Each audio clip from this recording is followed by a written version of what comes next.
Hola amigos, con vosotros el maestro internacional Michael Rahal. Hoy es viernes 30 de marzo y estamos grabando esta nueva edición de la agenda semanal desde Barcelona.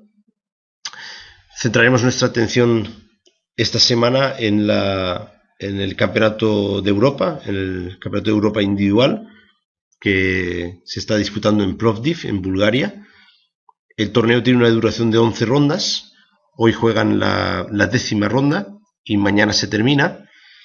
Y de momento, después de 9 rondas, tenemos una clasificación apasionante con un total de 7 jugadores empatados con 7 puntos sobre 9, liderados por el gran maestro Laurent Fressinet, que fue nuestro protagonista en la partida de la semana pasada, recordaréis, contra Jurčić. Y también empatados con 7 puntos tenemos a varios jugadores rusos. El contingente ruso aquí es muy fuerte. Y ya pueden observar que está Ernesto Inarkiev, Vladimir Malakov, Mikhail Kovalia, Dmitry Andreikin y Maxim Matlakov. Un total de 5 jugadores rusos con 7 de 9. Un armenio, un jugador clásico, Vladimir Akopian, un gran jugador armenio, que juega muy poco hoy en día, pero siempre hace buenas puntuaciones allá donde va. Y como he dicho antes, el francés Fressinet. Todos ellos con 7 puntos de 9, pero claro, faltan 2 partidas y cualquiera de ellos puede alzarse con el campeonato. Y no podemos descartar de ninguna de las maneras al gran contingente de jugadores que van justo por detrás, con 6 puntos y medio, que incluyen, pues, por ejemplo, Etienne Bacrot, Nikita Vietyukov, Yakovenko, Caruana. También tenemos en este grupo a Bologan, que es el protagonista de la partida de hoy. Tenemos también Paco Vallejo, como podéis ver, en el puesto 21. En fin, muchísimos jugadores con 6 y medio. Driev también, un jugador muy fuerte. Nisipianu, otro jugador muy fuerte que precisamente hoy juega con Paco Vallejo. Y observen que hasta el puesto 28, ocupado por jugadores con 6 y medio. Es altamente probable que el campeón deba salir de este contingente de casi 30 jugadores. Otro detalle importante es que, al margen de lo que sería la victoria en este torneo, que en sí mismo ya da muchísimo prestigio al ganador, cabe recordar que hay, de los 100 mejores jugadores del mundo, hay un total de 50 participando en este campeonato. Es decir, que es un torneo con 180 grandes maestros, un torneo muy, muy, muy fuerte, de un gran prestigio. Pero hay que recordar también que este torneo es clasificatorio para la Copa del Mundo, que a su vez es clasificatorio para el torneo de candidatos. Y este torneo concede 23 plazas para este torneo. Así que es muy probable que muchos de aquellos que están ahora con 6 y medio van a pensar más en amarrar su plaza para la Copa del Mundo, que no intentar arriesgar para el campeonato y luego quedarse fuera. No sé, por ejemplo, muchos jugadores que están ahora con 6 y medio, pues con 2 tablas harían 7 y medio. 7 y medio de 11 es más 4, y normalmente con más 4 pues te vas a clasificar si tienes un desempate medianamente decente. Este torneo tradicionalmente lo gana algún jugador con 8 o con 8 y medio. Por tanto, evidentemente todos los de 8 y casi todos los de 7 y medio se van a clasificar. Es posible que alguno de los de 6 y medio, pues el mismo Paco, que está por la parte de abajo en cuanto a desempate, pues quizás Paco tendrá que pensar en alcanzar los 8, porque quizás con 6 y medio no llegue, ya que hay muchos jugadores con 6 puntos, que pueden aún hacer 1 y medio de 2, que tienen un desempate superior al jugador español. En fin, todo por ver, un final de torneo muy emocionante. También este torneo nos ha traído un tema, ha vuelto a poner de manifiesto un tema bastante lamentable, que cada vez se está reproduciendo, está pasando con mayor frecuencia, que es que son las 2 reglas que la FIDE intenta imponer en sus campeonatos más importantes, pero que a último, reglas que se imponen en torneos internacionales acaban imponiéndose también en torneos internacionales y torneos locales, que son los que jugamos todos nosotros. Una de esas reglas es la regla de cero tolerancia, Tolerance Zero, que básicamente consiste en que si un jugador llega tarde a su partida, pues pierde por incomparecencia. Yo puedo llegar a comprender que en un torneo de 6 jugadores cerrado, donde todos los jugadores están durmiendo en el hotel, pues que esta regla puede tener su sentido, ¿no? Cabe pensar que deberían estar 5 minutos antes para que los fotógrafos puedan hacer las fotos, para que el político de turno pueda estrechar la mano o hacer la primera jugada de la partida, en fin, esto tiene mucho sentido y me parece bastante razonable. Aún así, en torneos como por ejemplo tenis, en partidas de tenis, los jugadores tienen 15 minutos para comenzar la partida, es decir, y sobre todo cuando hablamos de un torneo internacional con más de 500 participantes, obligarles a estar a la hora de comienzo en su sitio es muy delicado, porque incluso si hay un problema en uno de los accesos, por ejemplo, o si el transporte, hotel, sala de juego se retrase, en fin, puede haber muchas circunstancias que hagan que un jugador por A o por B llegue 10 segundos, 50 segundos, un minuto tarde de la partida. Y el rigor con lo que los árbitros aplican la regla, pues está causando mucha incredulidad. Tenéis en la foto al gran maestro Mameyarov, que es el que está al fondo con una media sonrisa en su cara, y el resto de los jugadores son compatriotas suyas que se están quejando al árbitro. Mameyarov en la cuarta ronda llegó aparentemente 10 segundos tarde a su mesa. 10 segundos tarde un jugador de 2750. Y el árbitro de turno, pues en su momento de gloria, le impuso un 0 patatero, ¿no? Pero no contentos con esto, tenemos la segunda regla, que es la regla de no empatar antes de las 40 jugadas. Pues ocurre lo siguiente. En la ronda de ayer hubieron varias partidas, y va a haber más a partir de la novena y décima ronda, en que los jugadores empataron en menos de 20 jugadas. Pero varias partidas. ¿Qué hicieron los jugadores? Pues hicieron una repetición cualquiera, hay muchas que se pueden hacer, repetición triple, repetición de jugadas, y entonces el árbitro vino y certificó el empate y no pasó a más. Entonces, claro, imponer una regla de no empatar en menos de 40 cuando los jugadores pueden empatar en 12 jugadas repitiendo jugadas, pues la verdad es que no tiene mucho sentido. Pero en fin, esa es la regla. Pero resulta que el pobre Mameyarov, en este caso emparejado con un español, con Álvaro Alonso, catalán, también hizo tablas. Álvaro y Mameyarov hicieron tablas en 19 jugadas, pero cometieron, entre comillas, el error de no hacer un triple empate. Simplemente la partida estaba igualada y ambos jugadores acordaron tablas, como podrían hacer en cualquier otro torneo. Pues vino el árbitro y les puso un 0 a cada uno. Y resulta que argumentó que, como no habían consultado con el árbitro, que no había ni una triple repetición, pues es 0 a cada uno. O sea que si haces tablas en 12 por triple repetición, no hay ningún problema. Pero si se te ocurre ofrecer tablas en la jugada 25 o la jugada 30, en una posición igualada, te van a poner un 0 a cada uno. Bien, estas reglas son un poco incrédulas. No se sabe muy bien qué objetivo persiguen ni quién las decide, pero están ahí y los jugadores harían bien en seguir la regla, ¿no? Aquí, como veis, pues los jugadores quejándose a los árbitros. Mameyarov se lo toma con un poco de risa. Parece que se ha retirado del torneo. No estaba teniendo un torneo demasiado bueno, también hay que decirlo. Uno podría argumentar que es una pataleta suya, pero en todo caso son reglas que conviene tener en cuenta, ¿no? Si alguien tiene opinión sobre esto, pues estaremos encantados de escuchar sus opiniones a través de la cuenta de correo de ICC, que es soporte@chessclub.com, o también si queréis enviar vuestras preguntas o opiniones a la redacción de Peón de Rey, estaremos también encantados de considerarlas para la sección de buzón. Podéis enviar vuestras opiniones a la cuenta de correo redacción @peonderrey.com. También ahí les daremos salida. Bien, pues una vez comentado estas incidencias, vamos ya con la partida del día.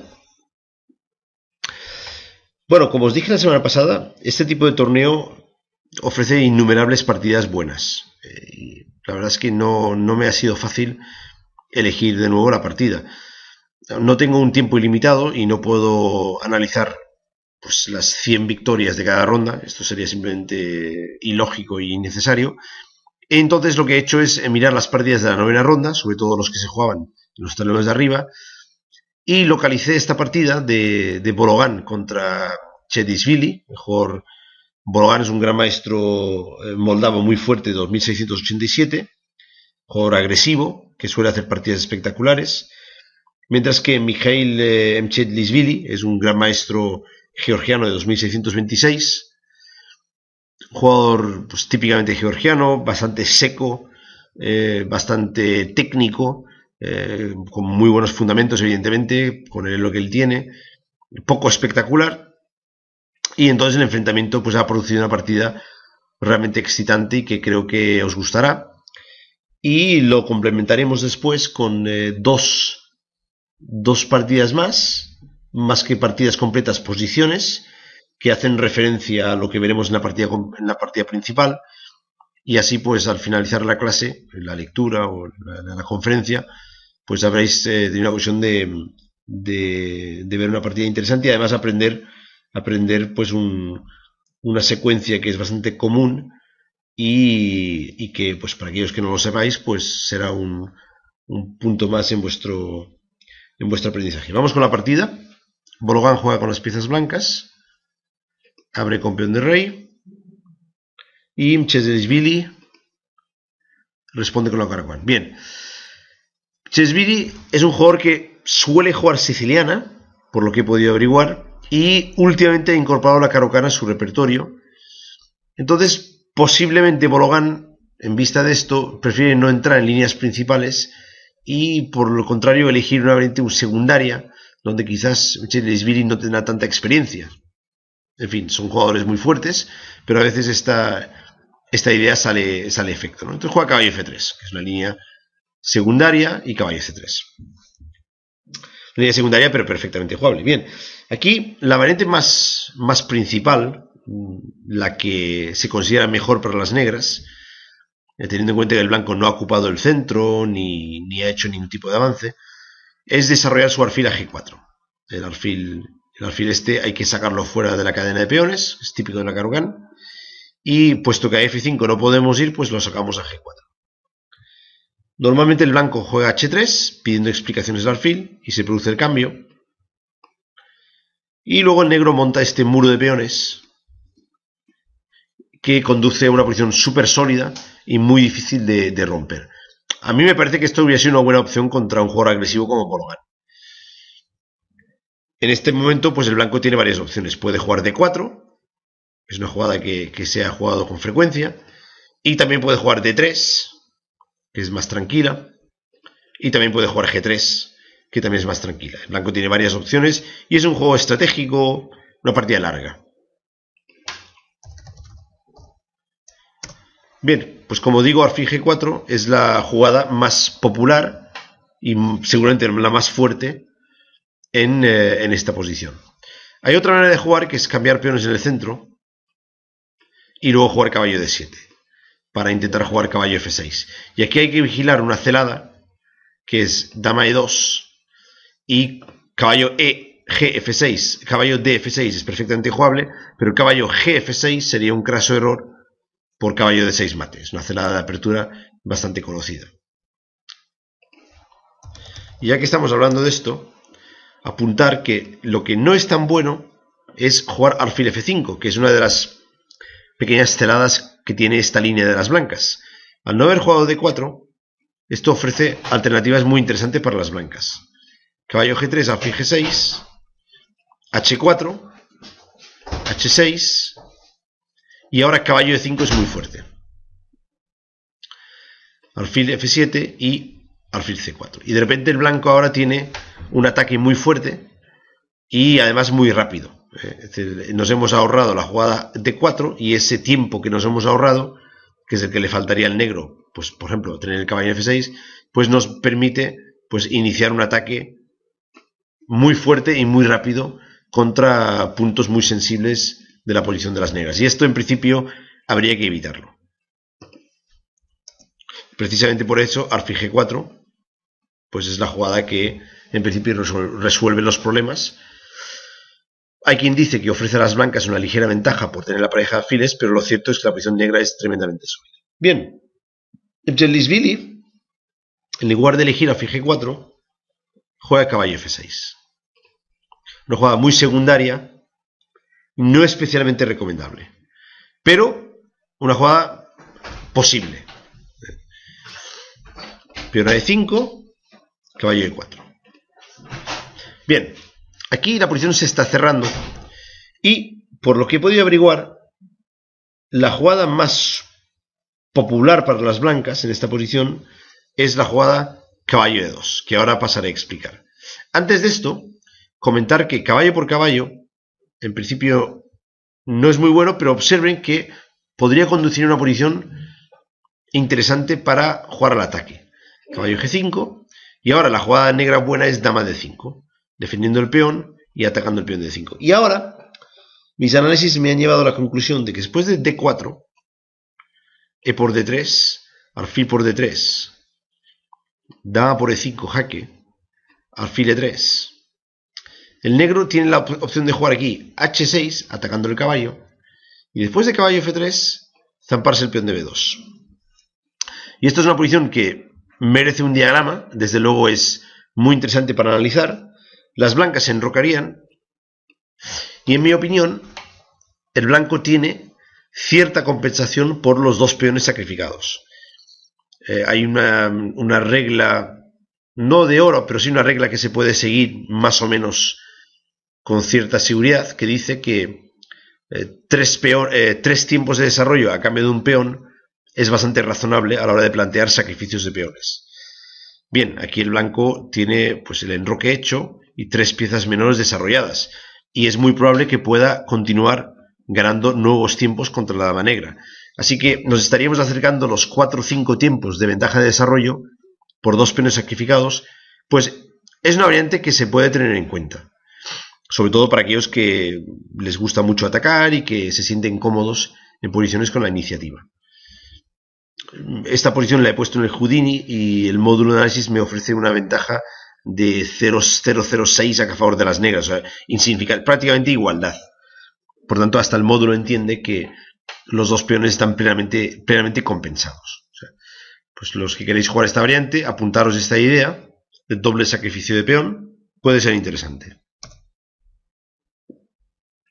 Bologán, por ejemplo, seguro que se hubiera encontrado cómodo en esta posición. Pero en lugar de esto, Bologán prefiere hacer H3, que ahora pasaré a comentar. Antes de la jugada de Bologán, mencionar por qué caballo de 2 es interesante. Pues la idea de caballo de 2 básicamente es jugar contra este caballo, evitar el cambio en C3, y la idea del blanco es jugar D3 ganando tiempos contra el caballo. Por ejemplo, si ahora el negro jugara, pues no sé, por ejemplo E6, el blanco podría jugar D3, y ahora podríamos jugar, por ejemplo, caballo G3 para controlar el punto E4. Y nuestra siguiente jugada será peón a D4, alfil D3, enroque, con una ventaja bastante clara de apertura.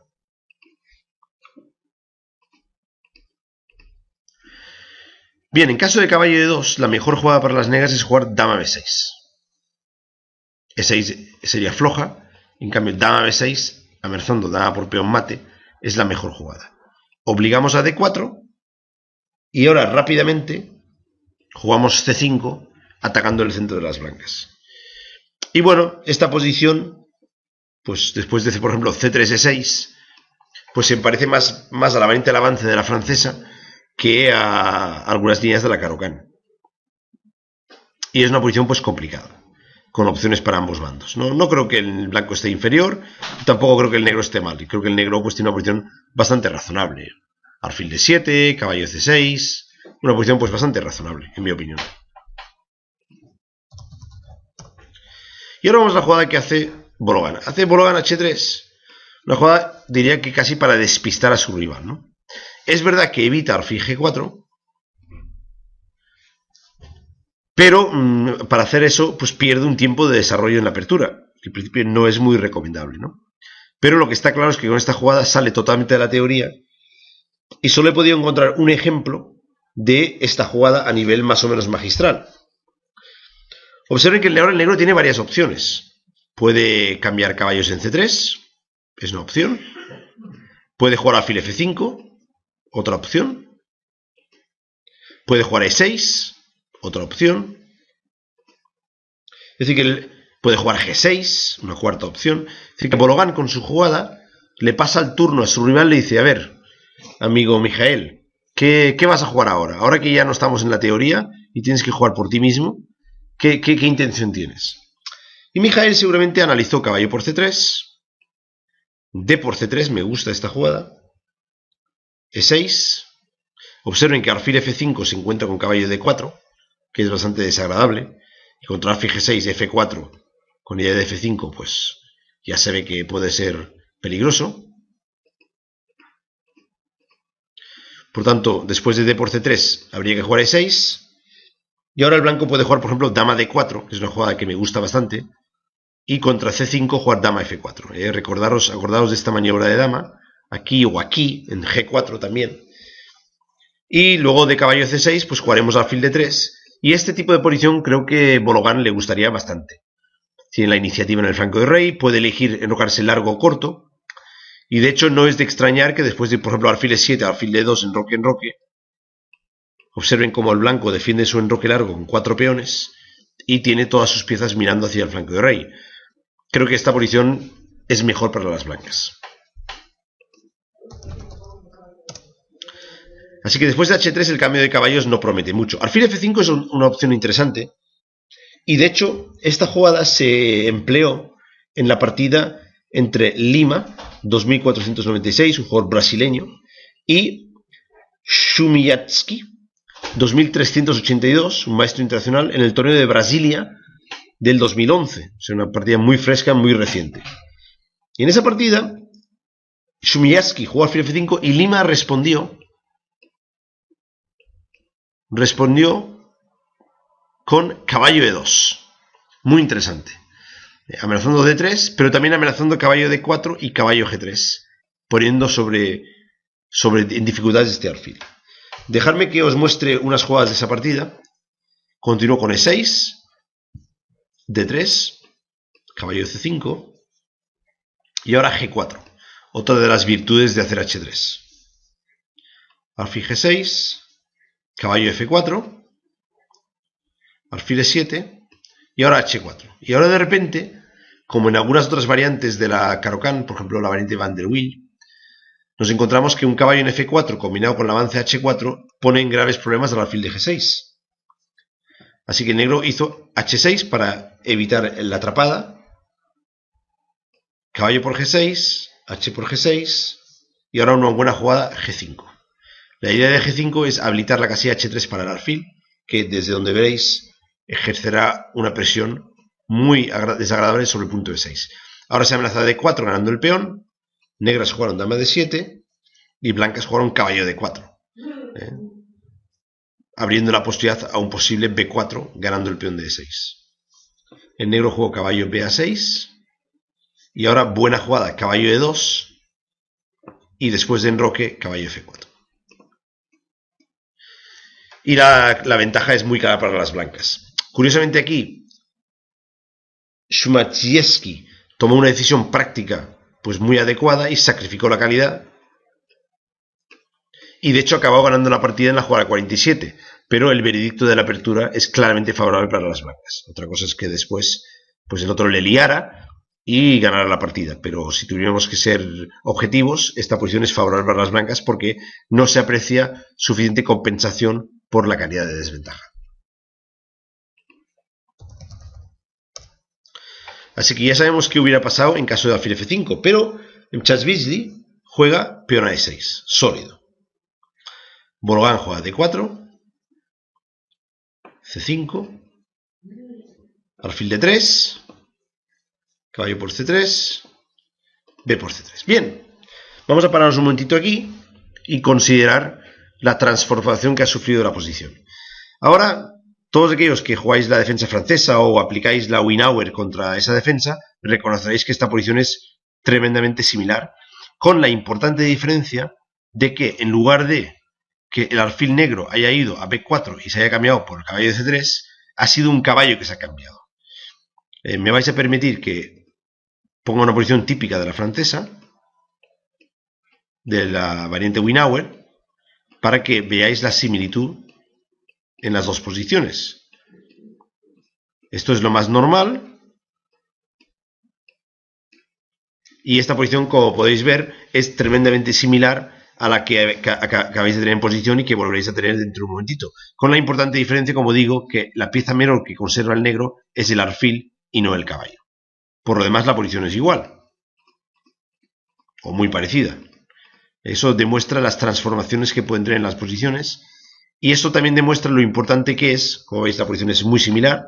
Falta un peón en A3 y la pieza menor es distinto, por lo demás está todo igual.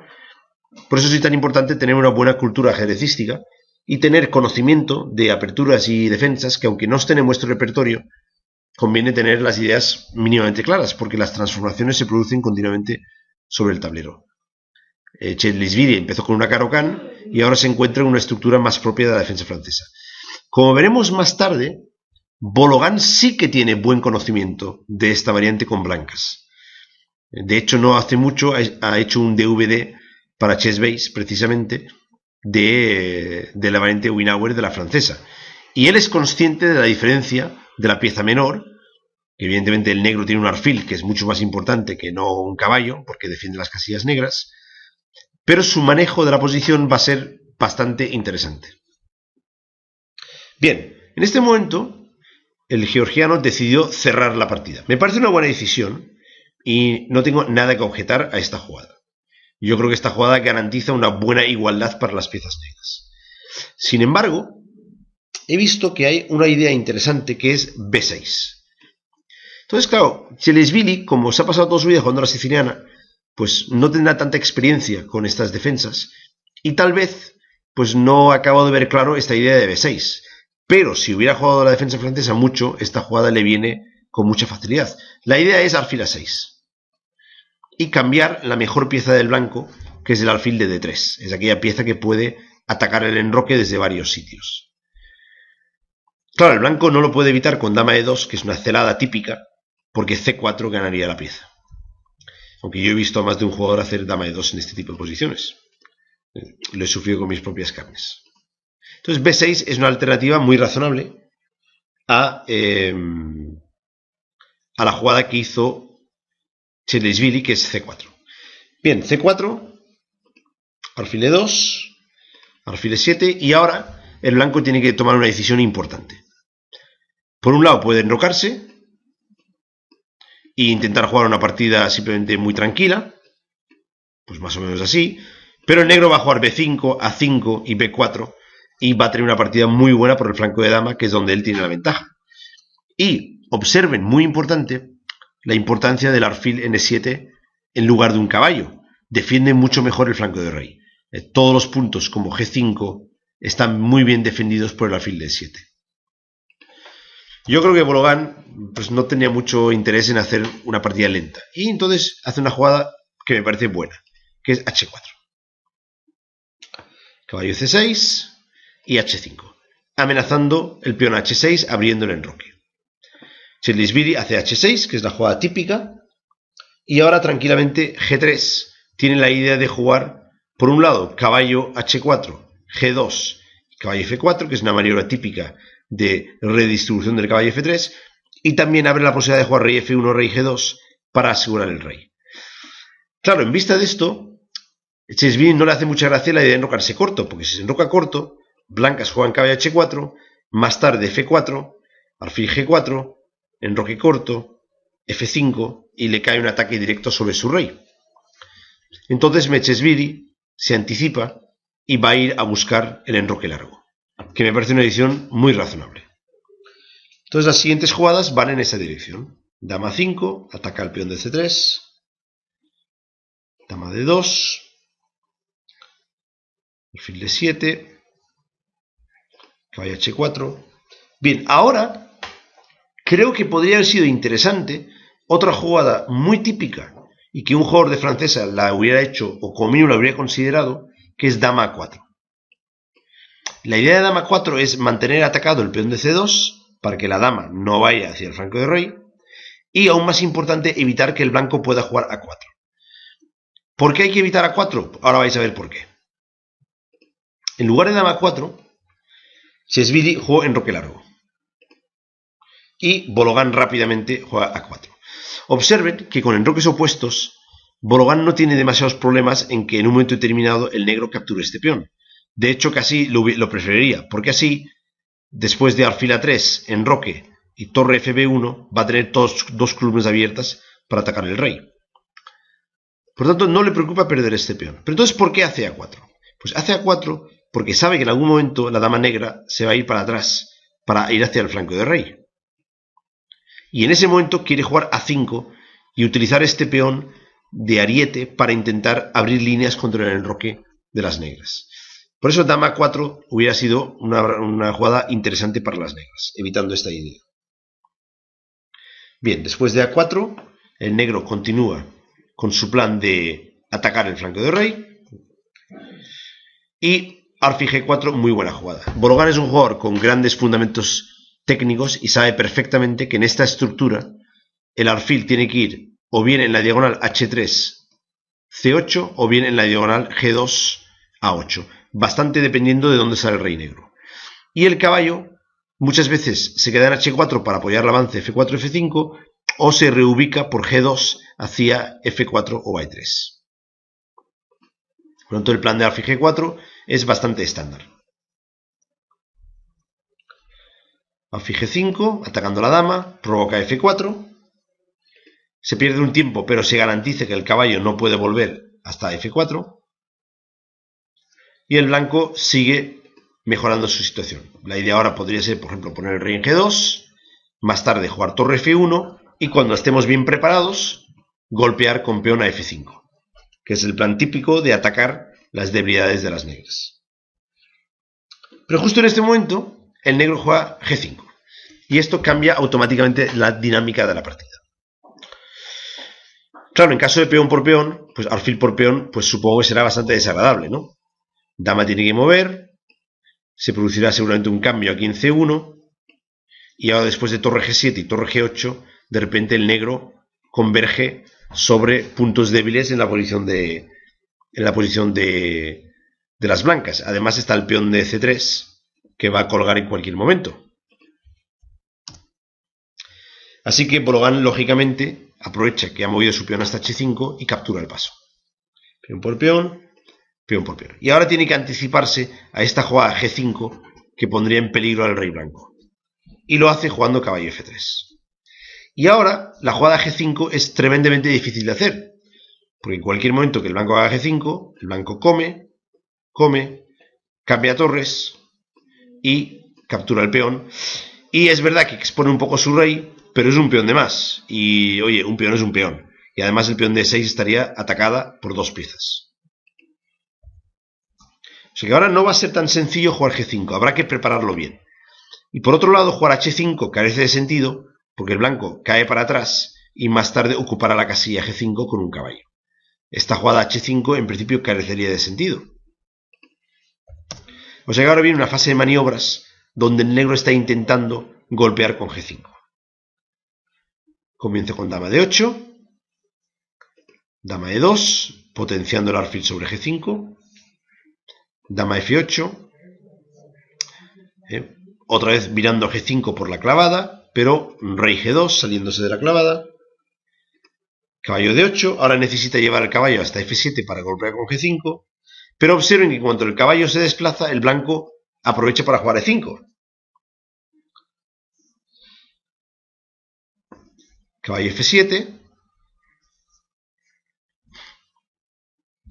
Ahora otra vez está preparando G5, por tanto el Bologan pone su torre en F1, haciendo el vis a vis contra la dama y por tanto impidiendo de nuevo G5. Dama G7. Y ahora ya parece que el negro está listo para jugar G5. Tiene todas las piezas bien situadas. Como buen jugador sólido georgiano, pues Chelishvili ha ido preparando su posición y está en condiciones de jugar G5 en el momento más oportuno. O sea que ahora Bologan ya no puede intentar evitarlo.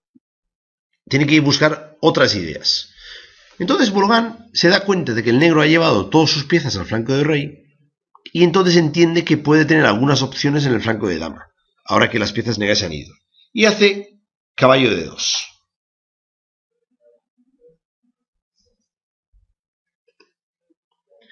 Y vosotros me preguntaréis, caballo de 2, ¿qué idea tiene? Pues parece que está especulando con la opción de sacrificar una pieza en C4. Ganar 2 peones y luego lanzar un ataque al rey. Bien, cualquier jugador de la francesa aquí, seguro que hace rey B8.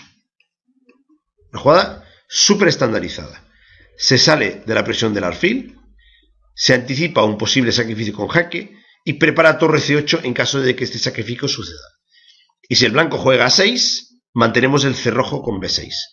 Esto es súper estándar y no plantea ningún problema para un jugador experimentado en este tipo de posiciones. Pero, como ya hemos comentado, Tselisvili no es un experto en este tipo de posiciones. Y él continúa con su actividad en el flanco de rey. Juega H5, atacando el alfil, que se deja caer, y golpea con G5.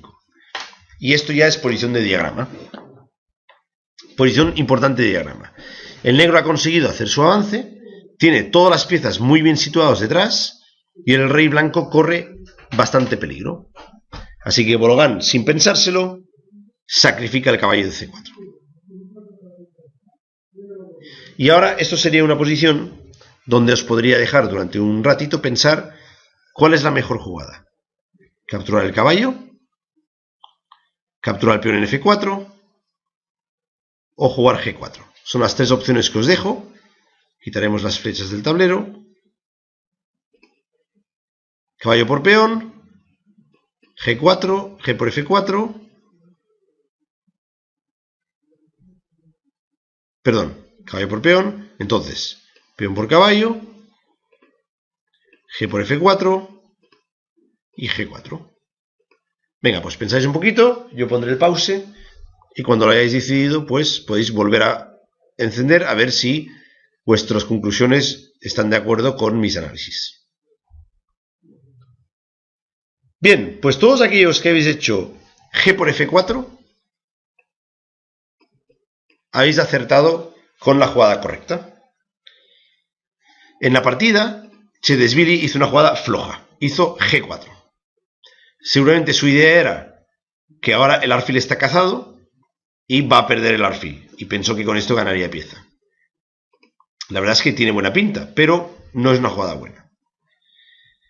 Por su parte, si hubiera comido el caballo, ahora el blanco tiene una jugada muy interesante. Dama por peón jaque está muy bien, pero F5 es aún más fuerte, porque se amenaza F6 y contra E por F5 jugamos E6 con doble ataque.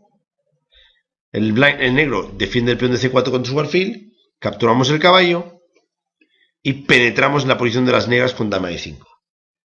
Hay un ataque directo sobre el alfil, la única jugada es peón A6 y ahora la fina jugada alfil E4, ganando el peón de F5 por la clavada, y esto a último llevaría a una clara ventaja de las blancas. Ambos reyes están expuestos, pero las piezas blancas son mucho más agresivas. Así que peón por caballo no sirve. También hubiera valido dama por peón jaque, y a rey B8, peón a F5, y a peón por peón, peón a E6. También hubiera recuperado la pieza con una posición bastante atractiva, pero creo que F5 directo es mejor. ¿Cuál era la jugada buena en Tselisvili? Pues hacer G por F4. En caso de G por F4, entonces aquí hubiera habido mucho que hablar. Bologán hubiera hecho alfil por F4 y ahora la siguiente jugada importante es alfil G5. Es muy importante eliminar este alfil para poder atacar el punto G3. Y mis análisis aquí me han llevado a la conclusión de que el negro está bien metido en la partida. Alfil por alfil, dama por alfil, ataca el peón de G3, y en caso, por ejemplo, de dama E1 o de dama F2, ahora sí podemos tomar el caballo, ya que la dama ya no protege el peón, porque tiene que proteger el peón de G3. Hay una línea muy complicada que empieza con rey G1, dama por peón, y caballo E3, si no recuerdo mal, pero el negro en ningún caso está peor en esta posición. El rey blanco está tan expuesto o más que el rey negro. Así claramente la jugada correcta era G por F4. Aquellos que habéis dicho G por F4 habéis acertado bien. Como he dicho, Tselisvili hizo G4 pensando que cazaría el alfil, pero Bologán no tiene ningún problema en sacrificar el alfil en D5. E por D5, y ahora, de nuevo, hacéis un pause y consideráis a ver cuál es la mejor jugada para las blancas para continuar el ataque.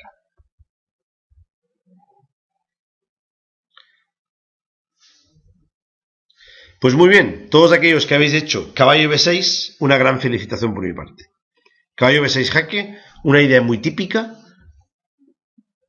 Todo esto hubiera sido parado fácilmente si el negro hubiera jugado rey b8 antes de lanzar el ataque. Pero como no lo hizo, pues ha quedado así. Peón por caballo y peón por peón. Y fijaros esta posición. Bolovan ha sacrificado dos piezas. Pero tiene una posición prácticamente ganadora, a pesar de ello. Porque la amenaza directa es torre a8 mate. El peón de b6 es prácticamente como si fuera una pieza menor. Es un peón real, cerca del rey, vale una pieza. Y tenemos aquí una falange de peones que va a subir con piezas que entran por detrás que compensan la segunda pieza. La posición es realmente muy fuerte y yo la verdad es que no he encontrado ninguna defensa para las negras aquí. He analizado varias variantes y todas ellas conducían a la derrota. Os voy a mostrar mis análisis. La primera variante que he considerado es rey b8, intentando evitar el mate.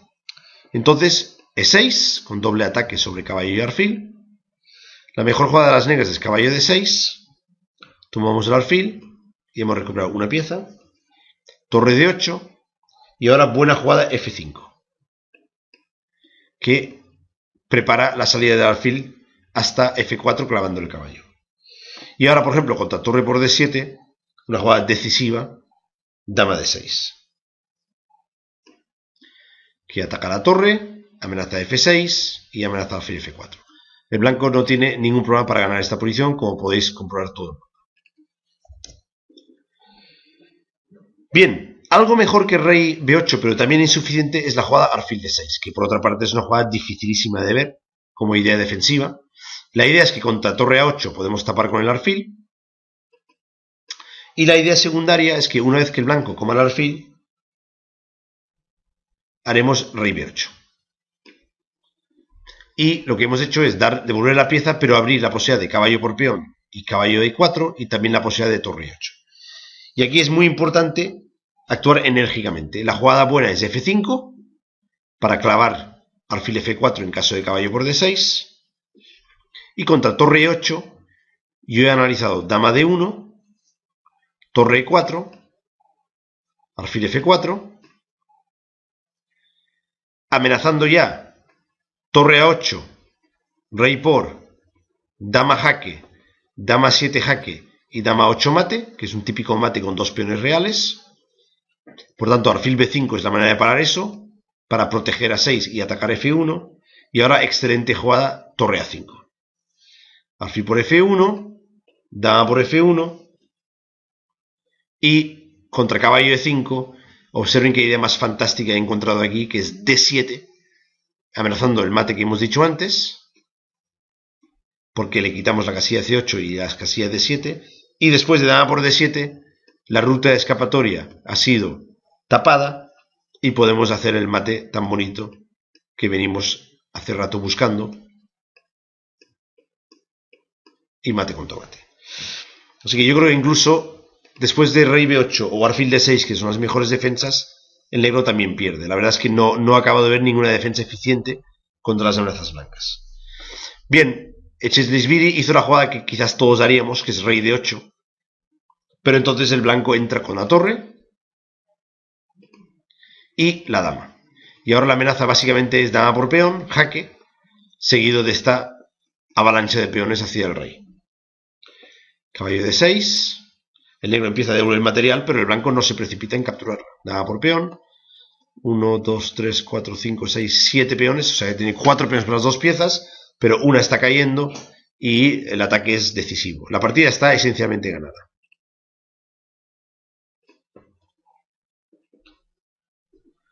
Dama f7, buscando el cambio de damas. Tranquilamente, dama c7, para venir aquí.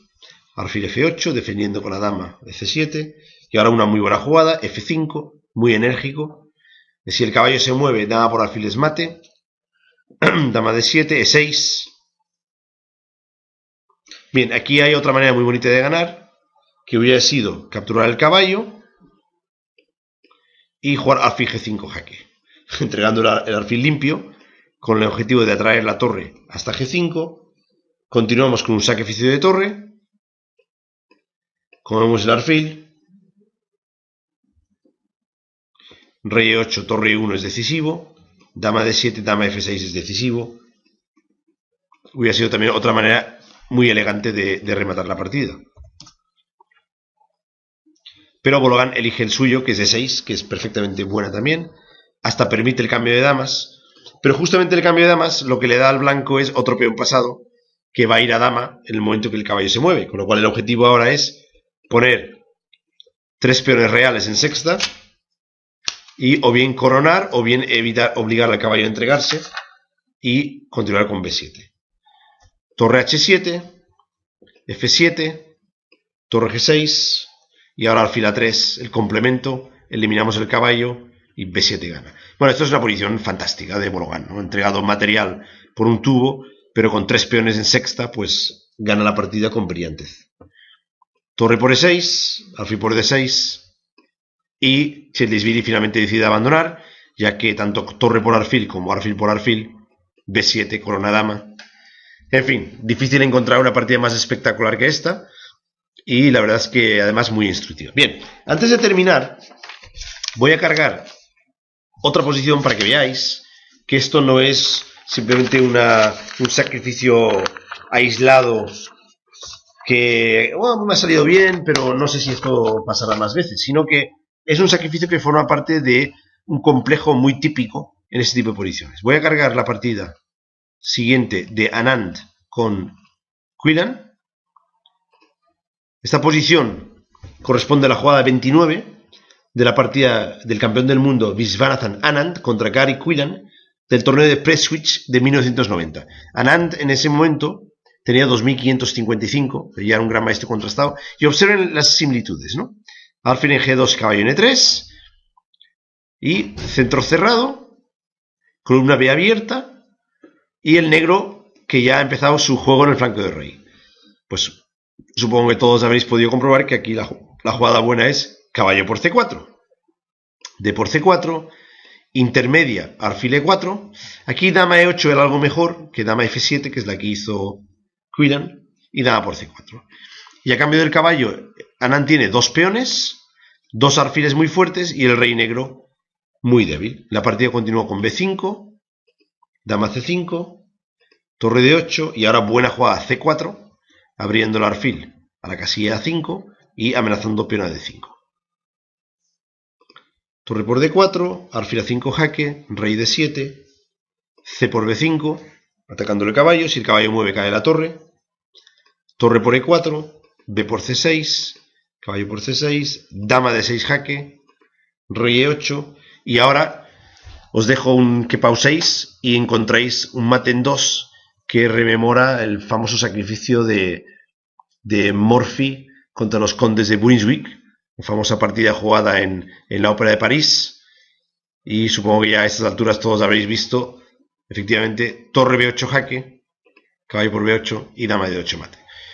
Es un ejemplo de Anand, también muy significativa, muy ilustrativa, pero no contento con esto, os voy a poner un último ejemplo, de nuevo con nuestro protagonista de hoy, que es Victor Bologan.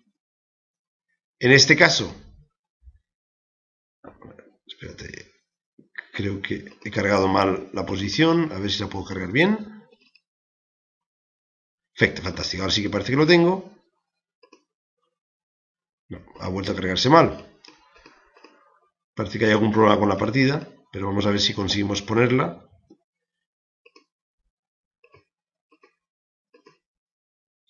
Ips, parece que hay un cambio aquí. Aquí claramente hay un problema. Aquí está, perfecto. Hay un problema aquí, pero aquí lo tenemos ya. Fijaros, de nuevo, caballo en el centro, E3, F4 son las dos casillas típicas, el alfil en G2 en F3, las dos casillas típicas para el alfil. De nuevo, rey en C7, negras con la columna abierta y... No, pero esta no es la posición, esta es la posición, perdonen, esta es la posición anterior de Anand. Es que es muy parecida, como podéis ver, en cuanto consiga colocarla. Vamos a hacer un último intento. Ahora sí, ahora sí. Observen que el rey está en E8. Esta es la posición que yo estoy buscando, pero necesito volver 2 jugadas atrás. Y cuando vuelvo a la posición inicial me salta de partida, con lo cual no lo voy a hacer. El blanco acaba de tener el caballo en E3 y así iremos bien. Esto es la partida entre Bologan contra Royce, ambos 2600, de la Copa de Europa en rey Cimonon, en Grecia, en el 2003. De nuevo, alfil en G2, caballo que estaba en E3, que acaba de capturar un peón en E5, y toda la estructura parecida, ¿no? Estructura C2, C3, D4, D5, columnas abiertas en el flanco de dama, rey sensible. Entonces Bologan rompe con caballo por peón, come peón por caballo, alfil por peón. Y como podéis comprobar, el blanco tiene 3 peones que pueden avanzar en masa, pareja de alfiles mirando el rey y 2 torres detrás. Es amplia compensación por la pieza. El negro jugó torre HH8, que esto es lo que por algún motivo no me permite hacer. Bien, pues por motivos técnicos no os voy a poder acabar de enseñar cómo terminar esta partida. Basta decir que el peón jugó a F4, el alfil cayó a D2, el otro alfil cayó a G2, vino D5 y ya con 3 peones en quinta fila y los alfiles detrás, el blanco sacrificó torre por caballo y dio mate rápido al rey negro. Si queréis localizar esta partida, pues insisto, es Víctor Bologan, Michael Royce, Copa de Europa de Rey Cimonón, sexta ronda, el 3 del 10 del 2003. Podéis localizar esta partida en cualquier base de datos y esta posición corresponde a la posición de la jugada 25. Así que ya vemos que Bologan conoce bien esos sacrificios y de hecho las ha aplicado con antelación como no puede ser de otra manera, ya que es un jugador muy experimentado. Bien, pues confío en que la partida os haya gustado, confío en que los ejemplos suplementarios también os hayan gustado para ampliar vuestro conocimiento y no tengáis duda en sacrificar una pieza si a cambio conseguís una avalancha de 2 o 3 peones con piezas grandes detrás, sobre todo si el rey de tu rival está débil y puede ser atacable. En esos casos el sacrificio de pieza casi siempre va a ser positivo. Tomad mi palabra en relación a esto. Pues nada, la semana que viene remataremos este torneo, ya conoceremos el campeón de Europa y seguiremos buscando partidas interesantes para mostrar en nuestra sección. Hasta entonces, me despido y un fuerte saludo a todo el mundo.